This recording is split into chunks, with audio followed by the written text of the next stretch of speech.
The new Porsche 911 GT3 that's due to be launched at the Geneva Motor Show in March will have a 4.0-liter flat-six engine, according to a well-informed source close to the factory.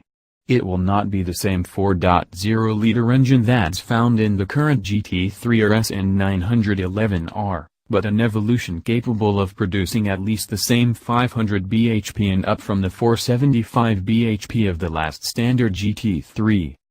The main focus of the development work has been to improve further the durability of the engine, resulting in a motor that has done thousands of kilometers, absolutely flat out, with no problems at all. As already speculated, the 991 generation GT3 will be available for the first time with a choice of a 6-speed manual gearbox or a 7-speed PDK dual-clutch automatic transmission. A plan to stiffen the suspension and make a much more hardcore product has apparently been dropped in favor of a more user-friendly setup, in line with traditional GT3 thinking. Meanwhile, work continues apace on the forthcoming GT2 RS, which should be ready by the end of the year, our source said. Initially Porsche engineers were looking for a massive power gain, even compared with the 612 bhp of the original 2010 GT2 RS. But a plan to realize 700 bhp was sidelined when it became clear the engine would need a water injection system to keep internal temperatures under control.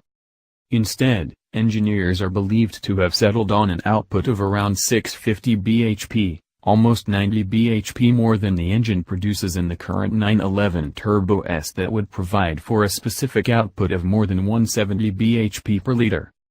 Another source confirmed that this would be the last outing for the engine, which is based on previous generation technology, and that the next turbo would be based on the new flat sixes seen in the current 911 Carrera, S and GT3, but with an enlarged capacity.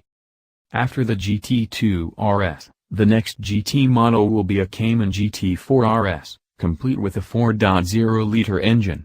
So fast is the current 4-cylinder Cayman S that Porsche officials privately concede that, if shod with an equivalent tire, it would be as quick around the Nürburgring as the existing Cayman GT4, so a big performance leap is expected.